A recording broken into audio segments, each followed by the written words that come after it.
Follow the money. That's what I always say. You always follow the money. Yeah. This is Follow the Money with Mitch Moss and Pauly Howard on VSiN. Here we go. Welcome in. Follow the Money on VSiN, the Sports Betting Network. Mitch Moss, Pauly Howard with you. We're live in downtown Vegas from the Circa Resort and Casino. Big program lined up today. A great night of sports following an amazing weekend of sports. And we have super solid guests, as always. Nick Whalen in 30 minutes. His look at the Monday Night Football doubleheader. Warren Sharp in 90. His best bets for tonight as well. Reaction from Week 7 that we watched yesterday. Ira Kaufman has covered the Buccaneers for a long time. We got to get the lowdown on these injuries for Tampa Bay playing at Detroit tonight. We have a Game 7 of the ALCS, Pauly. This is absolutely fascinating. And I don't want to overreact, but that game yesterday afternoon in Denver takes the cake. You can have your Arizona blowing the game to Tennessee. You can have Green Bay blowing the game to the Cleveland Browns. You can have the Green Bay-Dallas tie. I got the entire list of all the crazy, wacky games. Buffalo-Baltimore Week 1. It was so bonkers yesterday that I wanted to make sure I didn't miss anything from this game, and I went back and I watched the entire fourth quarter this morning, and I paused the game just so I knew that I wasn't going to miss anything with the notes. That's how wild it was. And the improbability factor there for the Giants to blow that game in Denver, win it, completely off the charts. The Giants led 19-0 in the fourth quarter and 26-8. And at this point in the game... With 5:30 left. Paul. 5:30 left, 26-8. I'm telling you right now, go back and watch it today, whatever, if you can this week. The Broncos were not playing with a sense of urgency, down 26-8. And I watched the entire game yesterday. I'm like, did I miss something here? Because what the hell? How did that happen? And it's like they were just ho-hum, 3rd and 11. Are we going to pick this up? Game's over. We'll walk out of here with a loss. And I guess we'll have to recoup and pick things up here, pick up the pieces after this disastrous performance is all over with. Yep. And plenty of fans left, and I don't blame them. And the game was over until Dart threw the interception. And he had a fantastic game, but that's one where he made a rookie mistake, and that opened the floodgates and allowed Denver to come back with that horrible interception. But you go back 1,602-0 when teams led by 18-plus in the fourth quarter. And there's your one. How about this? Denver has been down 14-plus in the fourth quarter twice and won. That's only happened 3 other times.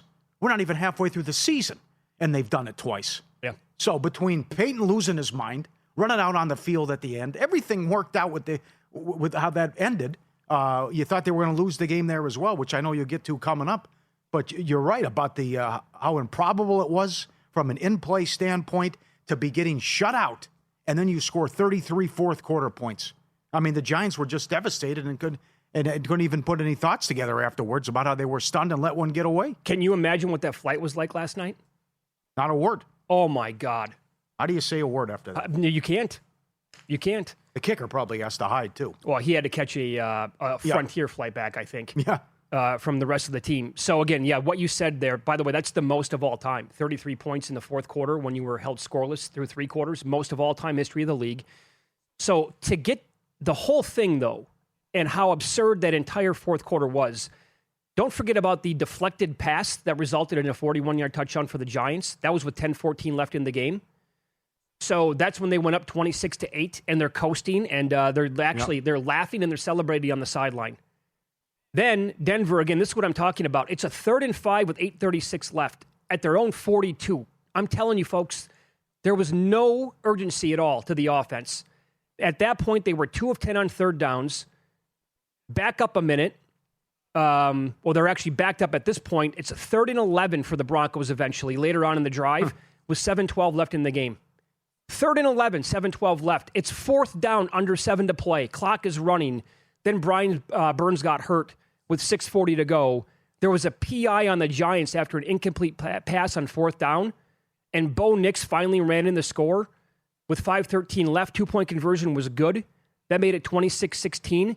The broadcast on the game, the color guy, I don't remember who it was, he was doing it with Kevin Harlan, said, now it's all of a sudden a 10-point game with 5 minutes left. It's not unheard of. Trent Green? It might have been Trent Green. Okay, yeah. So this was the brilliant part of what Sean Payton elected to do. On the following drive by the Giants, he started taking his timeouts. And the Giants were going super conservative, but that's before the 3rd down and 5, Jackson Dart, inexplicable INT. Never saw the defender. And as the game was tilting already the other way, that completely flipped it because the Broncos then had the ball in the red zone with 4:47 to go. More things had to happen. There was a 3rd and 5 for the Broncos. I told you how inept they were yesterday on 3rd downs. Offsides on the Giants. God. 1st down, TD, a couple plays later, 26-23, now 3:51 to play. The next drive for New York. Up by 3. Mm-hmm. Rush, Denver timeout, incomplete pass, punt. You want to talk about going into prevent offense in the 4th quarter? That was despicable what that team did. Horrible job by Brian Daboll late. Why did Scadaboo go over his prop by early 2nd quarter and they didn't throw him another pass the rest of the game? Befuddling. What was that all about? Because that was there early on. It was. Just give him the screen stuff. And sure. And he also ran well, and they mixed in a little Tracy. He had the touchdown, but that was bizarre play calling, I thought. So then the Broncos get the ball back. Don't forget they're facing 3rd down and 11. Huge completion. Marvin Mims, 31 yards. Drive is alive. Denver eventually went 68 yards in less than a minute. That's after, again, back-to-back drives by the Giants going super conservative with the offensive play calling in less than a minute to score the go-ahead touchdown. I'm thinking, well, they scored too soon, right? 1:51 left in that neighborhood. The Giants then get the ball back. They have a 3rd and 19, followed by a 4th and 19 at their own 26. They took the delay of game on 3rd and 14, by the way, to make it a 3rd and 19. Dart easily could have been picked off in the 3rd and 19 pass. But then he completes it to Robinson, and there's roughing the passer on Denver. The next pass should have been picked off again, but 2 Broncos defenders collided with each other. The Giants then have it 3rd and 10, 40 seconds left. Dart goes to the end zone, incomplete, but hold on a second. You know you're going to get some shenanigans here from the refs. 2 things. Good job, though, by why not throw it to the goal line? Because if you're going to get PI, you're going to have it 1st and goal at the 1. But also, that was a very questionable call for the referees to decide the game potentially there. I agree. Then, Dart scores on the next play. The referees ruled that Dart was down, and they kept fighting it. Like, no, we scored. They actually wanted him to be ruled down. They win the game if he's marked down at the 1. I totally agree. Yeah, they're going to win the game. There's not enough time. But little did they know, okay, they're going to change the call on the field, touchdown, and then the place kicker who was out there because of Graham Gano's injury trots out there, misses his 2nd extra point of the day. And that's what I'm saying. Yeah. Now there's clearly way too much time left. You're playing in Mile High City. You got 30-plus seconds left. And this guy can make it from 60-plus yards. You make 1 completion, maybe 2, and that's pretty much what happened. You can't give that up, though. A 29, that wasn't even intended for Mims. No, it was not. It just went right to him. It was somebody else. You can't have Mims, and the other guy was open too. But it falls right in his lap for 30 yards. And then you jump off sides again, and then he hits Sutton, and then it's just ball game. I mean, at that point, he becomes a chippy from 39 yards. It was awful how they handled that. The whole quarter defensively. It's a nightmare. Sure. And that's why Daboll's probably got to go. Yeah. I mean, it's just that's improbable. It's never happened before. You just can't. You can't give up 33 points when they haven't done anything, and you stop them, and you come back and score, and you give it right back. Sure. It was horrific. They had 8 points the Broncos did midway through the 4th quarter, and they weren't even trying to win the game. And the Giants just said, are you sure you don't want to win this game? Because we're about to give it to you. And think about this. There was 1 entry at Circa Grandissimo, $100,000 entry on Denver. What do you do if you're that person or if you're that group? You have to follow him. You have to track him like L.A. Jones. When L.A. Jones ended up winning and he didn't know he was still alive, and his proxy had to point out because he entered the wrong team on accident. And he thought he was out with the Thanksgiving game. You have to track this and see if this person continues because it's a free roll now. You're done. You have no business being in this contest. And I thought palm readers and other people were involved in regular Circus Survivor. I mean, it's just how many lives and how many breaks can you catch here? Well, we're looking at 400 plus on Denver getting whacked in the regular Circa Survivor, and then 100 and some on Green Bay, combine almost 600, and they both come back to win the game. Also, don't forget, I mean, do you even watch the second half if you're that, or the 4th quarter? if you have that entry? If you have that entry on the Broncos? No, you shut the game off. I left the game. Of course you had to leave the game. The Dallas game was wild. The Packer game was crazy. There's too much other stuff going on. You gave up on the game. The game's over. They're not coming back. Yeah, I kept it on. I kept my eyes on that game. They wouldn't put them away. No, they couldn't. They couldn't put them away with all that, with how well they moved the ball on offense, and still they went in prevent mode, and they couldn't really put them away like in terms of like 28-0, 27-0, and then the missed extra points left the door open. Pauly, I'll give you another one too. That is a kick to the stomach because they have a very difficult schedule remaining for people who bet the Giants over 5.5 wins. That game is banked in your mind. Yeah. But now they still got to get 4 against that schedule. How do they turn around now and get ready for Philly? Great question. This is we talked about yesterday on the pregame show with the tailgate show. You're thinking it's not crazy, even though the schedule's difficult, but you're thinking playoffs if you win this game. What I was watching yesterday, that team could do some serious damage. I mean, no one has done that to Denver's defense.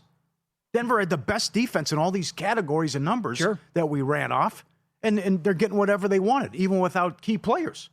So you beat Philly, you beat the Chargers, and you beat these guys. Right? It's not crazy to think playoffs if you get out of there with a W. Absolutely not.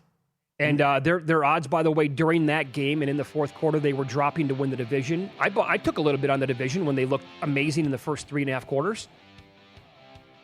And then, sorry, guys. Monday Night Football doubleheader is coming up next. This dude has been nails after a loss. We're talking straight up and against the spread. I'll tell you who it is next.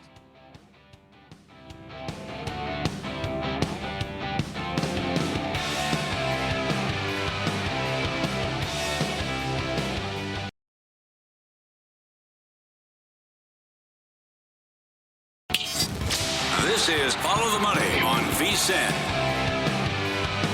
Man, tonight, on paper anyway, awesome sports night. The Monday Night Football doubleheader. Look at this. The Lions are up to 6.5 at FanDuel and at other books. And the total is 53.5.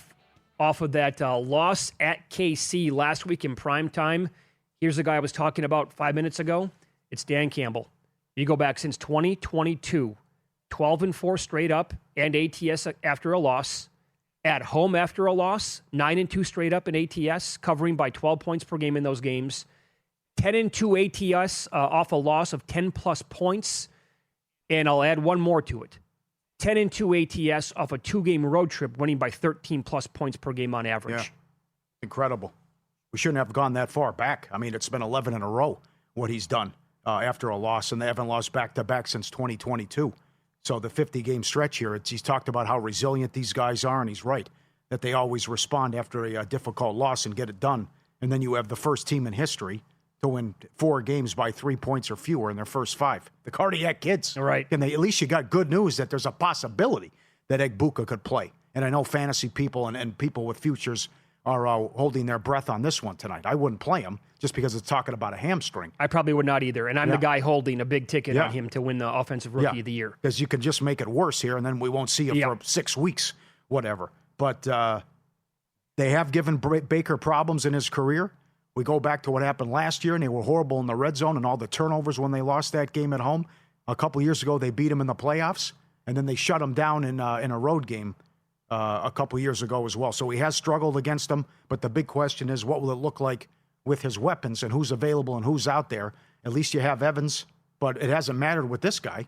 And now you're talking about all these injuries, and you're down a couple guys, several guys with the Detroit defense and how they can respond and see if they can get stops. Are we on the same page here? Are we thinking a big game incoming from Jared Goff? Well, if I know Dan Campbell, probably. If I know Dan Campbell, though, I would say you have to bet Goff anytime touchdown 15-1. Come back and do it again? Absolutely. And stick it to the league. That's what he'll do. That's exactly what Dan Campbell will do tonight. And I would be surprised if they do it on the first drive again. Because you go back to the Dallas game on the Saturday night, well, they waited on it. But when they went back to Dallas, what did they do? The razzle-dazzle was there, the offensive lineman eligible stuff, all that package. They did everything. Oh, it's a whole bag of tricks, what they did in that game. So I think he'll come right back today. And if it's not first touchdown, he'll do it again at some point. Should we see if we razzle-dazzle. Should we try to get $5,000 down on Jared Goff to score the first touchdown? Were you at practice? Imagine. That's down to 70-1 at DraftKings now. Well, how about this? How about he does it tonight and the guy doesn't have a bet on him? That's possible. Of course it is. Yeah. Sure. So it'll be a killer for him. But come on, that's absolutely 100% Dan Campbell. To give the league the middle finger. I'm on board. The reason why I think it's going to be a big game in the air for him, well, first of all, Tampa Bay is like absolutely phenomenal. They're elite at slowing down the opposing team's ground game. They are number one in the league at rushing EPA per play allowed at negative 0.236. A lot of numbers there. I get that, but that just means that they're really good at it. They're also 20th in the league in drop back EPA per play allowed. And like nobody basically has gone crazy against this defense running the football this year. We've been betting most running backs under like every single week. Now, I will say that the other team defensively that has been almost as good as Tampa Bay against really good running backs is Cleveland. Achane had a decent day yesterday, but when Cleveland took on Detroit, Gibbs went nuts for like 90-plus yards. It was David Montgomery who didn't do anything. So I think maybe we go under David Montgomery in this game tonight, and I think it could be Jared Goff in the air where I'm not going to be afraid to like ladder him tonight. I can see a lot of yards coming based on Tampa Bay's defense. Yeah. Baker is going to be game for, maybe a shootout here. And Goff throwing like 2, 3, 4 touchdowns. I would not be stunned for 1 second if he has that kind of a night. But 6.5 though? Because Tampa's so good against the run, it really opens it up to that prop about who's going to have the most rushing yards tonight in both games. Oh, yeah, both games You could see a long shot, yeah. Like Woody Marks is 12-1, Charbonnet's 7. But if you're taking out a team completely, and I don't know what White's going to be able to do on the ground tonight, that really opens it up for that late game and what could happen. You want to get crazy? Do they have Sean Tucker listed? They don't. That's not a bad angle, though, but they should. Just in case, like he's going to get the hot hand here running the ball against Detroit, and they would say, yeah, Rashad White, we can beat him in the air with you, but Tucker's going to get a bulk of the carries here. Did you see what they did, too, on Mayfield? Longest rush, they moved up to 11.5. They must listen to the show. Well, it was coming at some point.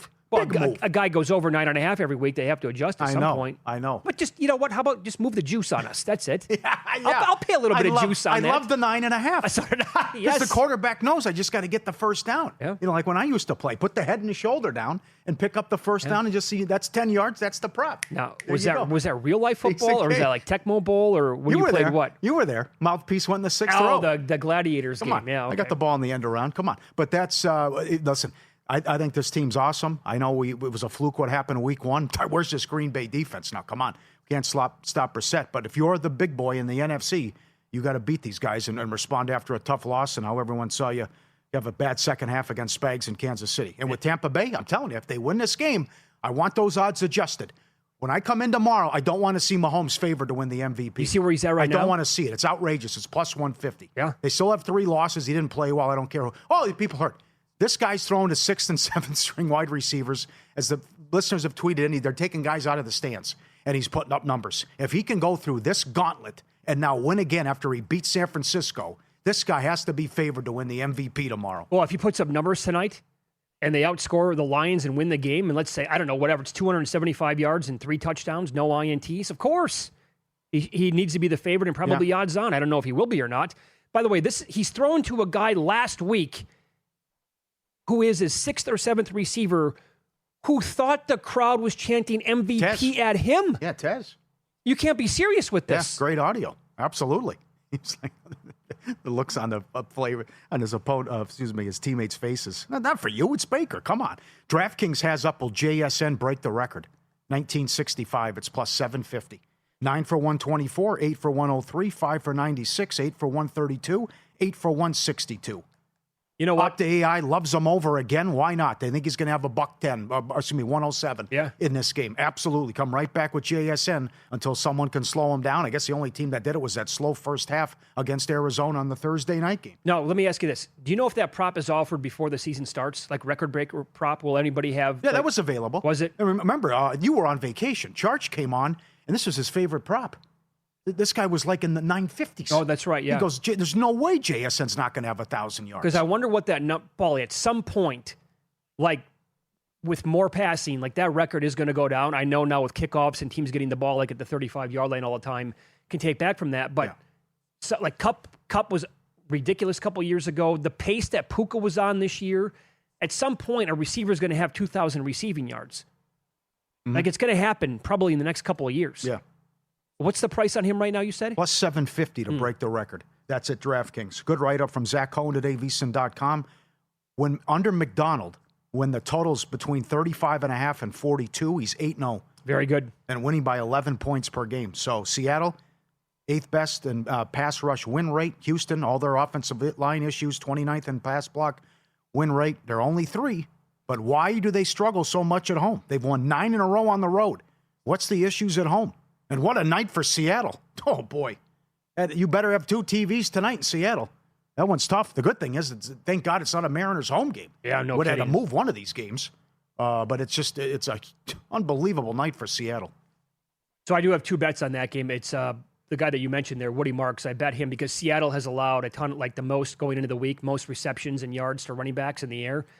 So Marks is, and this is the second time I'm going to war with him. The first time I lost, but Nick Chubb is not the receiving back there for Houston. That falls into the lap of Woody Marks. So I bet him over 2.5, and the number I bet was 12.5 when I had that in pocket last week.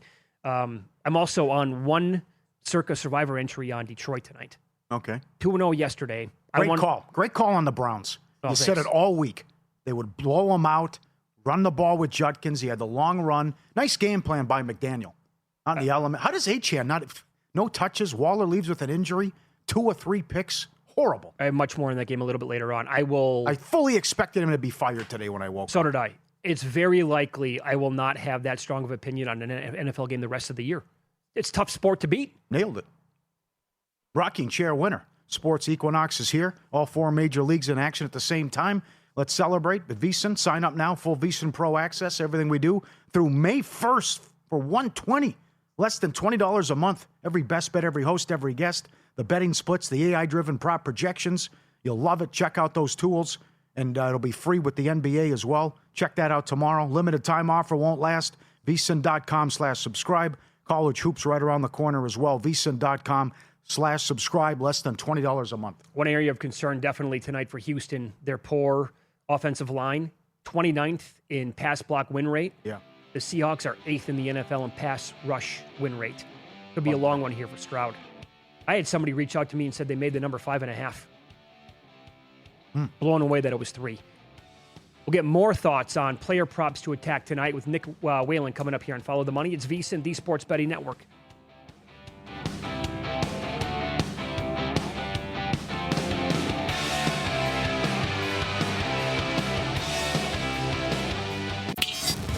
This is Follow the Money on VSiN.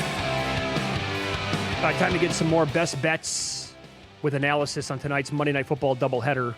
Nick Whalen joins the program now with RotoWire. He's on the Progressive guest line. Nick, good afternoon. Thanks for the time as always as you join us here on Mondays at 4:30 Eastern time every single week. So the lines now are touching 6, even as high as 6.5 at some spots. But I'm looking at some of the exchanges out there like a NoVig and ProfitX. You know, some of that stuff. There's 5.5 out there as well. You like Detroit enough here to make a bet on them tonight? Is that correct? Yeah, I'm in on the Lions at 5.5, and a little bit surprised that we're seeing that line, move toward Detroit. Obviously Detroit has been great in this spot in the Dan Campbell, Jared Goff era. They've covered 11 in a row, coming off of a straight up loss. They're always good as home favorites, especially in primetime. But so much of the focus, of course, has been on the injuries and the suspension to Brian Branch in that Detroit secondary. And look, when I made this bet back on Wednesday or Thursday last week, I thought there was no chance Emeka Egbuka would be out there for the Tampa Bay Buccaneers. And lo and behold, it sounds like he's going to have a real chance to play. Not definitive quite yet, but was out there at practice over the weekend. So there is a very realistic world in which both Egbuka and Mike Evans are out there for the Tampa Bay Buccaneers. But nevertheless, I still lean on Detroit at home, guys. I think this is kind of an obvious bounce back spot after that loss to Kansas City, a game that got away from Detroit. Didn't really think the Lions played all that badly. The secondary does concern me, but I think this is a really good run defense. I think they're going to force Baker Mayfield to try to win this game through the air. I think we do see points.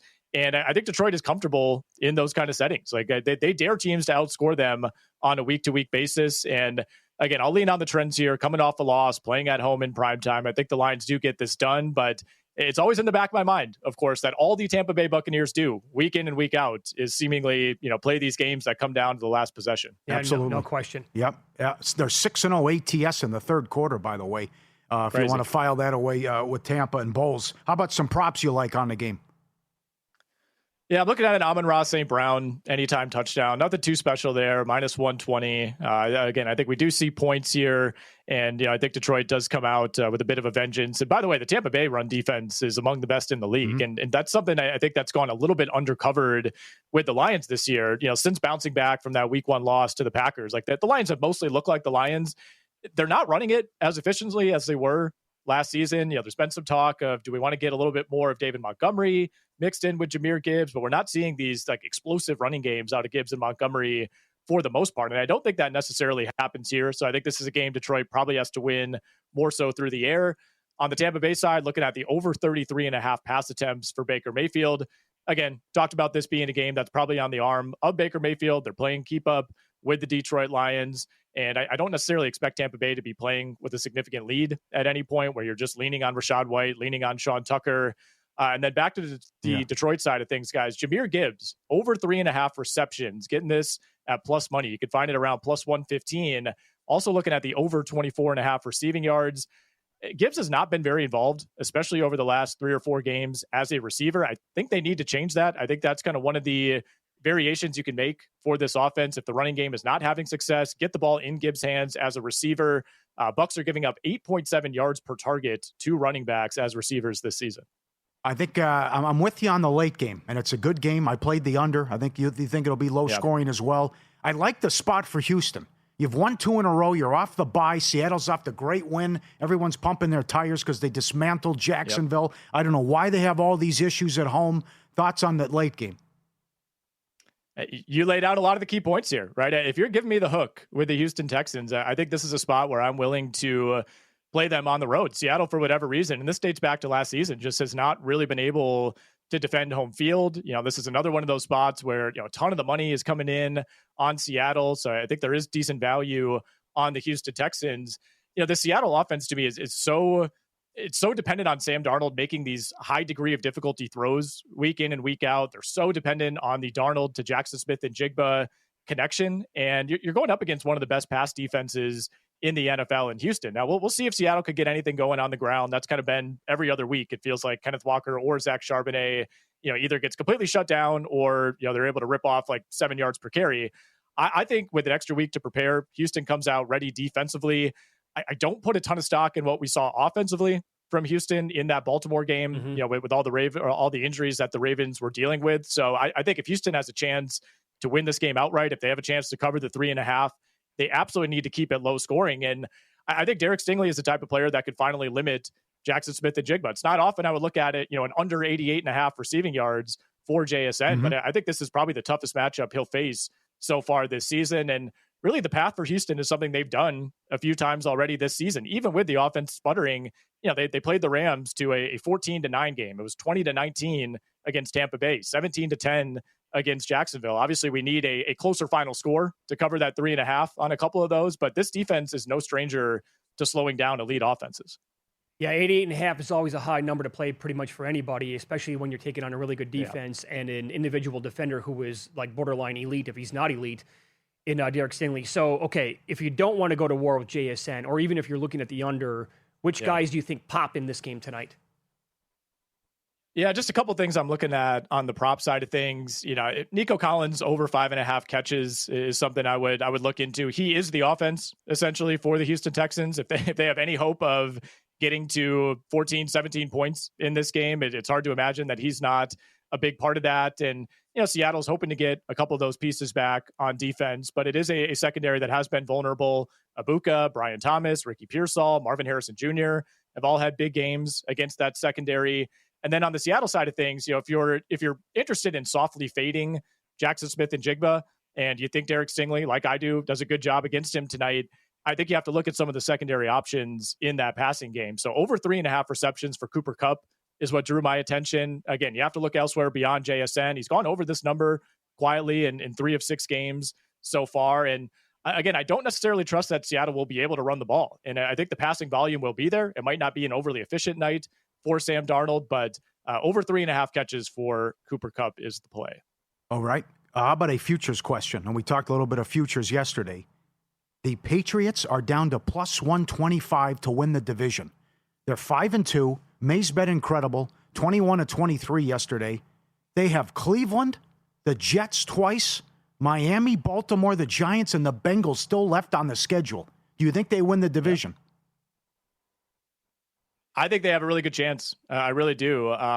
Buffalo to me is still the better team, but I think a couple of those remaining games that the Bills have look a little bit more difficult now than they did even 24 hours ago, or certainly 2 weeks ago. Like that Chiefs game, for instance, looks completely different now than it did 3 weeks ago. Yep. That Eagles game, with Philly getting back on track against Minnesota, all of a sudden that's a scary one. They still have Tampa Bay on the schedule. I mean, we knew New England had an easy schedule coming into the year, but I think it's gotten even easier with how some of these teams have cratered, right? I mean, we knew the New York Jets would be bad. We didn't think they'd be this bad. Like their opponent winning percentage the rest of the way is under 32%. Like you really only have two quote unquote difficult games. That's Tampa Bay and Buffalo. And then, the Ravens game later in the season, I think is one that they could certainly lose, but yeah, the way the Patriots are playing right now, they got the running game going. Drake May, continues to play at probably top 5, top 6 level, at least in the last month.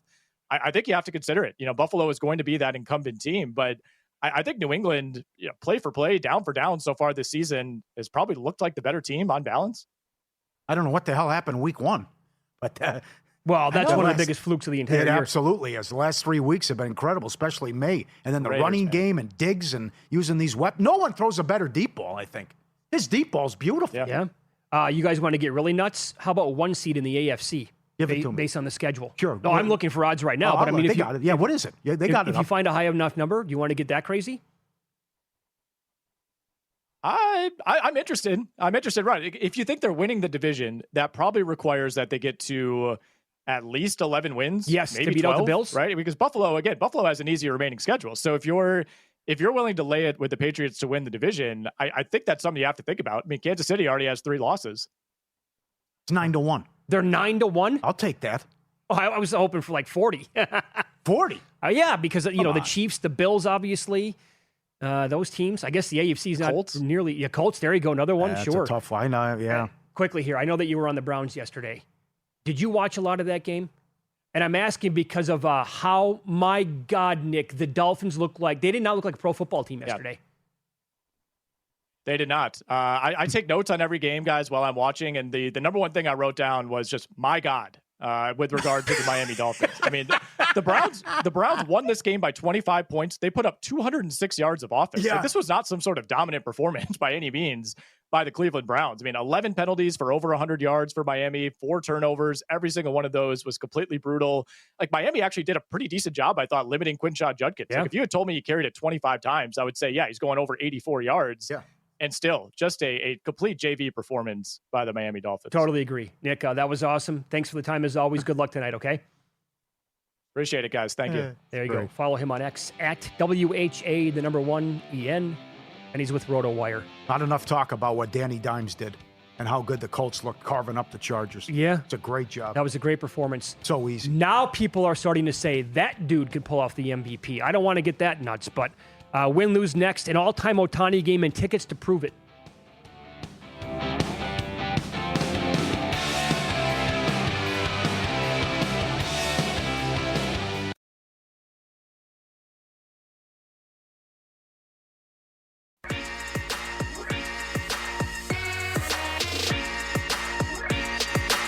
Win Some, Lose Some is sponsored by the Sharp Plays. Were you a winner last night? Wow, winning. Or was it a rough one? Well, they can't all be winners, can they? Loser! You're a loser! Pauly Howard recaps the night in sports betting in Win Some, Lose Some. An all-timer Friday night. Historic what Ohtani did. And the bets and tickets to prove it as history was made. Plus 550 to win MVP. We talked about it on Friday's show. He'd done nothing in the series. And you texted me, I hate this guy. Yes, you had... I love him, tickets. But my God, he just destroys me with my bets with MVP stuff. It's at a horrible series. It's 3-0. They're going to sweep Milwaukee, who set a record for futility. They hit 118 in the series. And he gets it. I'm holding Snell 30 and Edmund 80. Edmund's down to like 5-1 or plus 750 at certain books. Real chance there. Yep. And then Ohtani's like, I don't think so. Not tonight, pal. Home run in the first inning, 4-1. 2 home runs, 16-1. 3 home runs, 125-1. Somebody had this. 2 home runs and 10 strikeouts, 120-1, 100-1 in that range. Longest home run of the game, 4-1. Yeah, that's like the longest home run in the history of Dodger Stadium. No kidding. We talked about this on air at Caesars. Strikeout the side in the first inning was 8-1.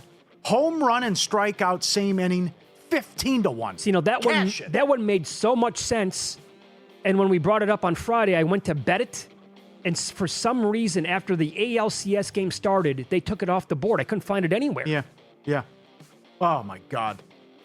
Suarez to go deep, 50-1. Grand Slam, 10-1. Suarez, 2 home runs, and Ohtani hits 3. Somebody had it. $5 paid $32,000. Who thinks of this stuff? How do you have that? What do you do with the money? $5 to win $32,000. 2 from Suarez, 3 from Ohtani. My God. That's the definition of found money. It is. First touchdown early games, Eagles 6-1. 5 passing touchdowns by a quarterback, yes, 4-1. Stafford did it. Shutout, yes, 4-1. Yeah, of course. Fewest points, Raiders 6-1. Lowest scoring game, Jets Panthers plus 850. Should have been stronger on that one. I guess both defenses are so bad it would never popped in our brains. Most points, Cowboys 8-1. Also highest scoring game I've ever seen at this low, plus 250. And it cashes, of course. Yep, most passing yards, Herbert 9-1. Couldn't stop him. He only stopped himself with the interceptions. McCaffrey 8-1. He got there late last night. He pulled ahead of Swift, who was a big number. Devontae Smith, most yards receiving, 40-1. He goes off in the win. Well, our buddy Paul Charchian has been phenomenal this year in football, and he had another really good week on Thursday last week. That one, he even texted me. He's like, oh boy, that's the most receiving yards ever by Smith, and he loved him to go under. Yeah. It happens. It happens. Like Rams-Jags first touchdown, Mumpfield, 70-1. First touchdown of his career. We're live on the air. We're like, who is that guy? Right. What's the name? Every Dallas first half has gone over. 7-0. And I'll get to the Saints in a second. You could say it's a win some.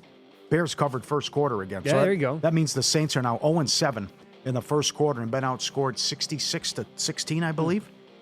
UAB money line, 12-1. Memphis, come on. What happened? Second and goal at the 1. They couldn't score. Do I have this right? That was Chris Mortensen's son? Yes. The late, great Chris Mortensen's son stepped in after Trent Dilfer was fired, and he gets the win as a 21-point dog. Yep. That's incredible, man. Stanford 7-1. Norvell will survive the season, I guess. What happened to Florida State? SMU plus 330. Louisville plus 380. Nice job, Carson Beck. Subscribe, be part of the team, vsin.com, our radio and podcast friends. You always want to see these tweets and videos at Pauly Does Vegas on Instagram. Send them in, we'll put you on. Let's start with BJ, who sent this in before the show. He hit Huff and Puff. He hit the major at Rivers Casino for $14,000. What a feeling. And he got the spin, and then what it landed on, I'm sure he got that. And then with the bonus, then when the big bad wolf comes in, peekaboo, there's your big boy, got the grand. Excellent job. You played this game? Yeah, Shauna likes it too. And our guy, Mike, the detective from the cop in New York, his wife, he has bad plumbing like me. He had to... Thanks for sharing. He had to go... They went to dinner, and he had to, make a run for it, and his wife had to kill time, and she hit the thing for like $12,000. But that's... And these are like all over the place? This is like Ultimate X? There's one over here. Yeah, Huff and Puff. I'll show it to you. It's a fun game. Hard to get the bonus, though. But in any event, that kind of stuff can happen. This is... Why didn't we think of this? A viewer hit a monster correlated on the Browns game. He just played every one under, and he hit a 14-teamer. Yep. Every one under. Even my boy Fannin got it, because Fannin was 4.5 receptions. Waller under, Fannin under. Every guy, Gabriel, everyone imaginable in the Miami game. 140-1. Wow. Turned 25 into more than 3,500. But you would think at some point, like you'd think someone's got to go over. Right. I know it's going to be bad out there with the conditions, but someone's got to go over. What did Achane finish with yesterday? The rushing? Yeah. Oh, it was an abomination because I bet it over. I go, how does he not get... I think he had 20 yards. No, I think... No, Achane had a big run in the game. You might double check that. Okay. Because he left that guy off the ticket. Oh, he did? Yeah. But everything else there, Gabriel, the people... He had a 20... they have a 20-yard run and get... I think he ripped one off like early second quarter or something like that. But we had 13 for 82. Okay. I thought he had, I looked up, that's why. He had a 45-yard run. Because I looked up, he had like 20 yards. I go, what's going on here? Okay. And I know that Gabriel's attempts, because of the weather, moved from like 32.5 to 29.5. Still no problem. Yeah. Justin sent this in. At Pauly Does Vegas on Instagram. Send him in. We'll put you on. Be the dog here. I'll sneak attack. Out at night. Yeah. Oh, there's pizza here. Oh, boy, that's a big pie. Uh-oh. Not red-handed. Then the lights come on. He drops the pizza. He looks. They got me red-handed. He looks right at the camera. They got me. And the pizza hits him on the chest and falls on the floor. Look at the face. I thought the video paused. Yeah. No, that's him. That's him. As soon as the lights come on, they know they got him. He goes, oh, boy. So he jumps up to grab the pizza. And then the lights, he freezes. Oh, free. I love it. Look at him pause like Send that to for me, 5 Luke. seconds. Send me the one from Friday, too, Luke. That's great. Yeah, look at his face. And they got me. What are you going to do? Caught red-handed. Saints 0-7 ATS first quarter. Saints from 6 down to 3.5, no good. Misleading score. The magic continues with the Bears with the turnovers. I would agree. Memphis 18 up to 22. Couldn't win the game. SMU, Clemson under 55 down to 48.5. Bad for the books. Dolphins, Browns under 41.5 down to 34.5. Peekaboo fell 37. Dallas plus 2.5 went off the favorite. Crushed Washington. Jets under 43.5 to 39.5. Boy, was that easy. Missouri plus 3 went off the favorite here at Circa. They won in overtime. Georgia State, Georgia Southern over 51.5 up to 60 here at Circa. Got there. Troy over 40 up to 45.5. And SMU from 10 down to 4. Bad beats. Giants. Warren Sharp saw 40 to 1 on the Broncos late. They come back and win the game. Thank you, Warren.